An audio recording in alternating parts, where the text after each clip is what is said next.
Hey, the Gadget Man here with nothing but gadgets, and today I'm going to be showing you this Toguard H100 30 megapixel 4K trail camera. So 3, 2, 1, let's get at it.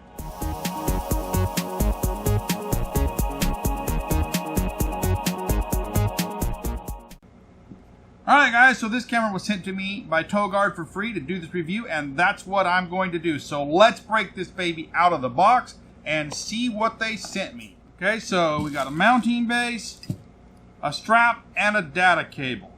Alright. Okay, let's take a look at this. Pretty standard body design. I like the clips on here, a little bit bigger clips. They seem a little more sturdier there. It's got a lock there, rope, strap, single tripod, screw down at the bottom. Okay. And something in German before you start. What does it say here? Please insert and format a memory card. I'll be doing that. Full-size SD card slot on the bottom. Data port there. And battery port over here. So the design of the case is pretty standard for just about all trail cameras on the market. There are some different models that have some more unique designs. So in body and style and design, pretty similar to a lot of reviews that I've done. You got your pre-sensors right here, your main sensor, your camera, and then your dark LEDs up here. Alright guys, so I'm going to put this out in the field for a few weeks to capture footage and take pictures and stuff, and then I'm going to measure all of the data that I get in that period and then come back and tell you how it performs. So hold on, because I'll be right back. Okay guys, I'm back, and it's been 16 days since I put this out in the field. I pulled it out of the field, pulled the card, looked at the images, the videos, and ran all the stats on it. And I'm going to go through that next. The samples will be after the stats, and if that's what you're interested in, use the chapter menu on the scroll play bar of the video below, and you can jump to the chapter where you can see the samples. So let's go ahead and talk about how the camera performed technically. So the parameters for this test was 3 pictures and 1 10-second video with a delay of 10 minutes in between activations, okay? I put brand new batteries in the camera. All the camera batteries went into the camera at 1.61 volts, and the camera was in the field for 16 days. Alright, so after 16 days, here's what we got. We got 252 images and 84 videos. That's exactly 3 images for every 1 video, which is what it was set at, so there were no glitches or errors there. Okay, the total data size from all those images was 4.59 gigabytes. Okay, each image was an average of 5.5 megabytes per image, and each second of video was 4 megabytes of video. Now, I set everything to maximum, and this is a 4K UHD camera, so we set this was 4K video and I think 30 megapixel images. So everything was set to maximum, and those are your data sizes. So the ending voltage after 16 days and 4.59 gigabytes of data written, it was 1.55 volts. Alright, now how does that compare to some other cameras that I've tested? Well, it's a little high on the image side, I've got to admit. That is a little high.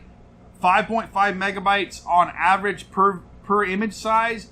That's right up there with DSLR size images, and although the images that this thing did produce were good for a trail camera, they're not DSLR quality, but they are good, and so we will show you those samples. 4 megabytes for 4K video is acceptable. That's a good image size. HD video runs anywhere from about 1 megabyte to 2 megabytes depending on the quality, so 4 megabytes for 4K is about right there in the ballpark of where it should be. Alright? Okay, so let's go ahead and jump right into the samples. This is the middle of the summer, guys, and it's very bright out, and we haven't had some rain for a while, so things are kind of dry. But I'm going to show you a picture of just a bright noonday picture right here.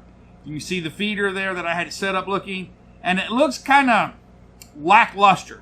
The detail is very good on it. It's a little bit overexposed. Not too bad, because it does kind of look like that in real life because of how bright the sun is and how dry everything is. But it is a little bit overexposed for bright sunny day pictures. Okay, now here I'm going to show you a late afternoon picture. There was a doe with a late fawn. And you can see it's very good quality picture. You can see the little fawn, the spots on it. And yeah, the camera takes great quality pictures, no doubt about it. So like I said, it's a little bit overexposed, but in the late afternoon, well, let me rephrase that.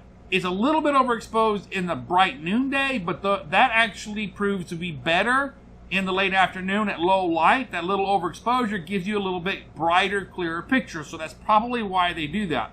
Okay, because you really don't see that many animals in the bright noonday anyways. Okay, so that's a really good picture. Here's another picture of two fawns coming in on a different day. Okay, here's an extreme low light picture. And compared to a lot of other cameras that really fail, that is one of the hardest things for the cameras that I've tested to do, is that real extreme low light. Just after sundown at dusk, there's that low light, and a lot of cameras fail there. This camera did not fail. That's a really good picture for those lighting situations. As a photographer, I can tell you it's very hard to get a good picture in those conditions. Okay, now here's some nighttime photos. Here's a herd of hogs that came to the feeder at night.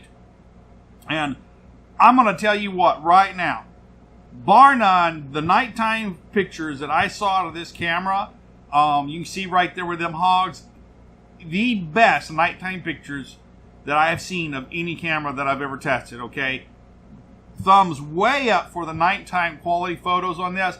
You see the very evenly exposed. It's not pixelated. You can see, and the infrared lights exposed all the way to the back. So just really good there. All right, here's another picture of some raccoons that were underneath the feeder there. And here's a deer. Okay, so no complaints on the photos at all. Like I said, the bright sunshiny day ones are a little tad bit overexposed, but that actually turns out to be good in the later afternoon and in the morning. So no problems there. Let's look at the videos, and it's going to be the same thing. Excellent quality videos, both daytime and nighttime. Here's that doe with the fawn there.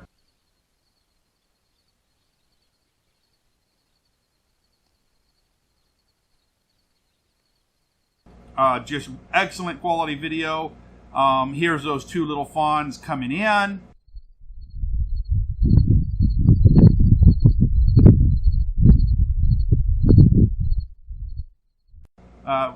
Also excellent quality. Now let's get that those pigs at night.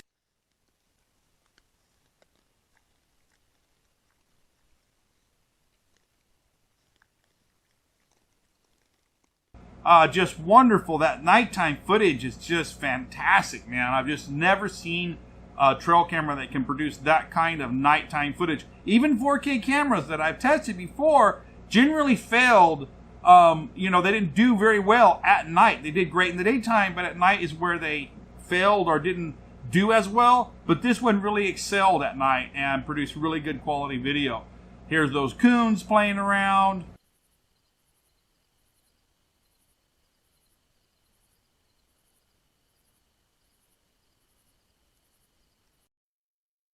All right, so no problems with the samples, with the quality of daytime, nighttime, everything good there. So there's no complaints there. The one thing that probably, you know, if I have to look at a con, not a con, but just something that I need to adjust, I had this set to high sensitivity, and there was a lot of wind. And so, although it did detect animals quite successfully because of that wind, you can see that the area there, let me throw up that daytime picture, I've got it cleared out in front of there, but there are trees and grass and stuff around. And so I did get a lot of false positives as a result of that. Now, I can adjust this down from the high sensitivity to the medium and probably overcome that. But I've had some other cameras that were set on high in that same situation, and they didn't have as many false positives as this camera had in that same exact situation.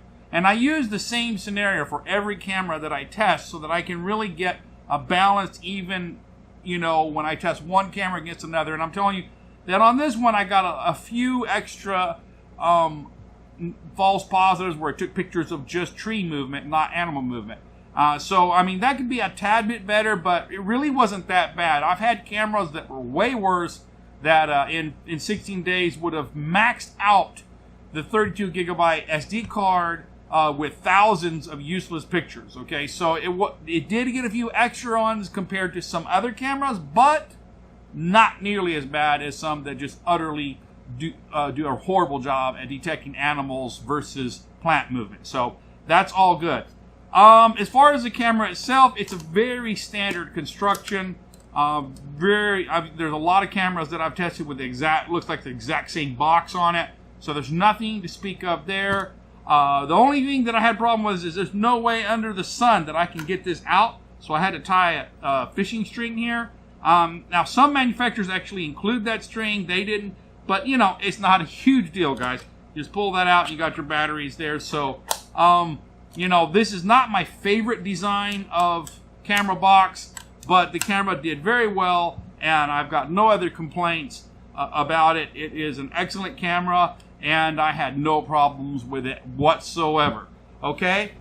All right, guys, that's what I have to say about the Toguard H100 4K UHD trail camera. I hope you enjoyed this video. If you have, please like, subscribe, and comment. I will place links to this product in the description of the video. If you're interested in buying it, you can use those there. Until next time, this is the Gadget Man saying, I'll see you later.